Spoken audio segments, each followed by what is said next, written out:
Destinasi pertama yang kita kunjungi adalah PT Madu Baru PGPS Madukismo. PT Madu Baru ini terletak di Kabupaten Bantul, Daerah Istimewa Yogyakarta. Pabrik ini adalah salah satunya pabrik gula dan etanol di Yogyakarta.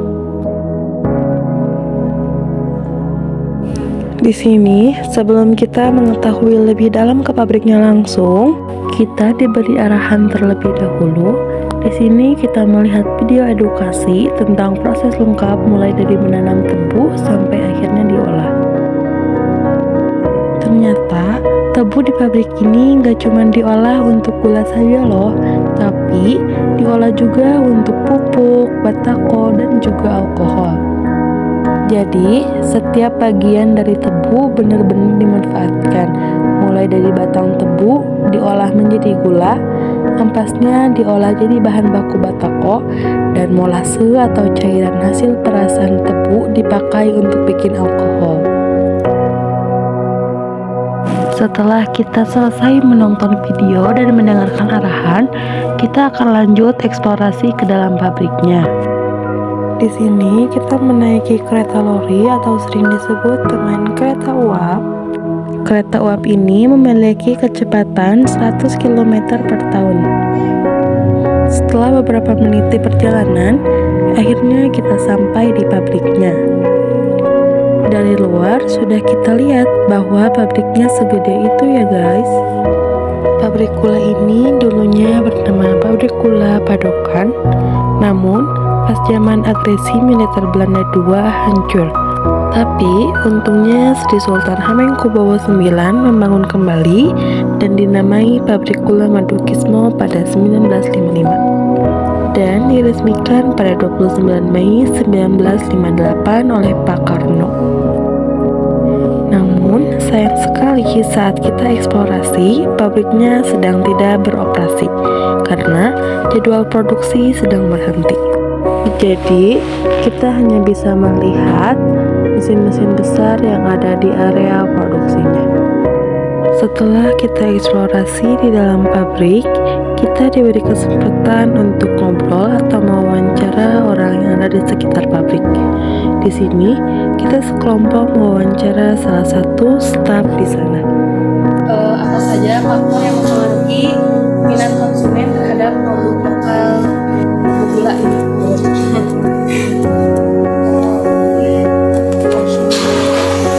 Terhadap produk gula ya khususnya manis. Jual prakteknya itu menjual minuman itu. Kalau biasa menjual gula putih itu 2 sendok, ini 1 sendok.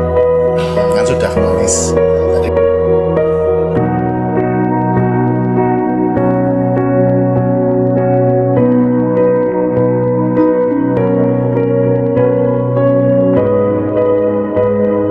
setelah perjalanan menarik di PT Madu Baru, sekarang kita sampai di destinasi kedua, yaitu Keraton Yogyakarta.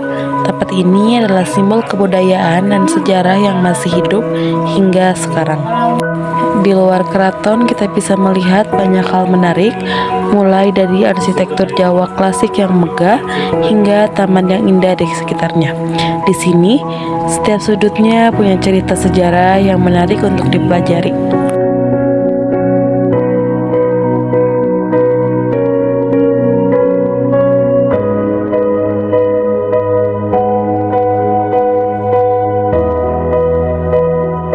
Di sini kita eksplorasi temenin sama Mbah yang ada di dalam keraton itu.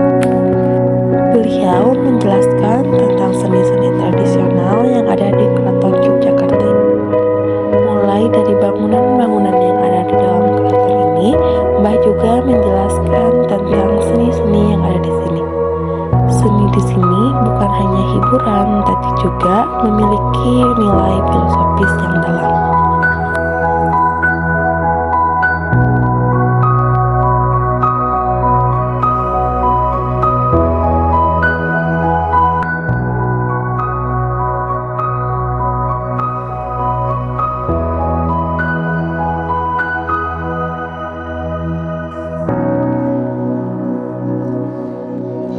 Keraton Yogyakarta ini gak cuma jadi simbol budaya, tapi juga saksi bisu tradisi pernikahan kerajaan.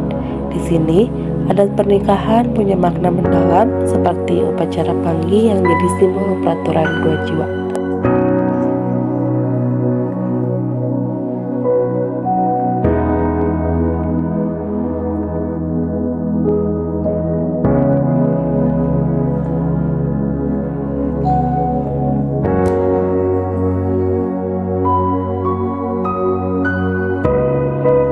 Sebelum akad nikah, di sini ada tradisi siraman. Ini simbol membersihkan diri, bukan cuma fisik, tapi juga hati. Biasanya, keluarga terdekat yang menyirami air ke calon pengantin sambil doa-doa penuh makna. Siraman ini airnya nggak sembarangan. Air ini diambil dari 7 sumber mata air yang punya filosofi kemurnian.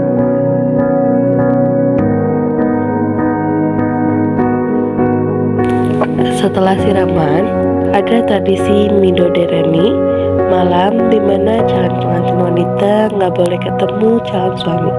Katanya, ini waktu buat introspeksi sambil doa supaya esok jadi awal yang ini. Nama midodareni ini diambil dari kata widodari, artinya bidadari. Calon pengantin diharapkan tampil cantik dan bersinar seperti bidadari pada hari pernikahannya.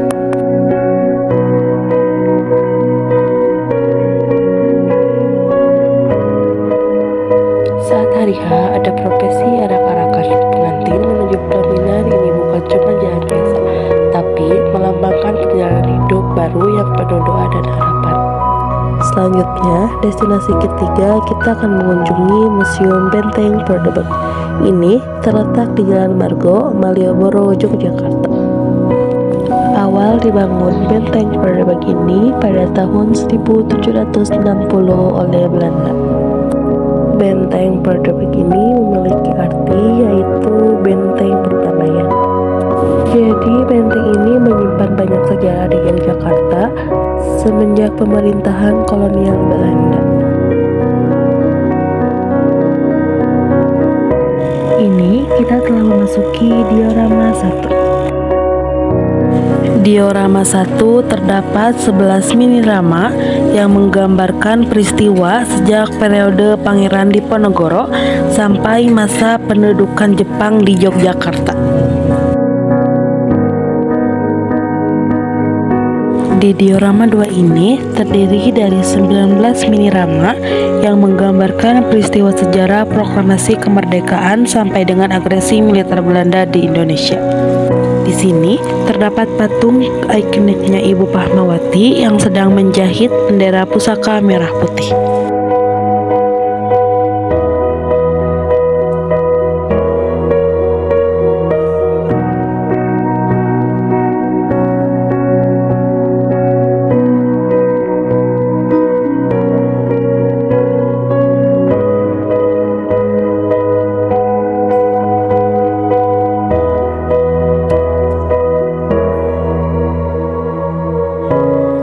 Kita telah berada di diorama terakhir atau diorama 3. Diorama 3 ini terdapat 18 mini drama yang menggambarkan peristiwa sejak adanya perjanjian Renville sampai pengakuan kedaulatan Republik Indonesia Serikat.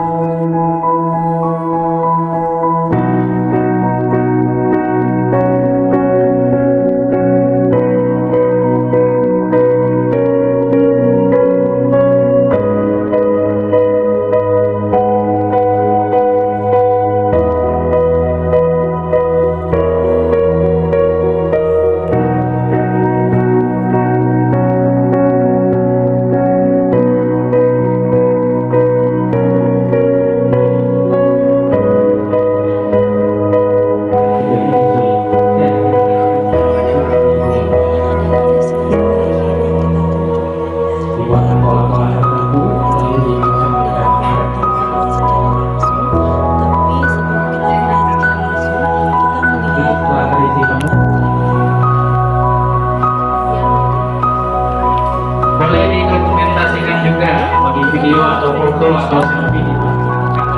Mereka menggunakan teknik seperti handmade yang membutuhkan penelitian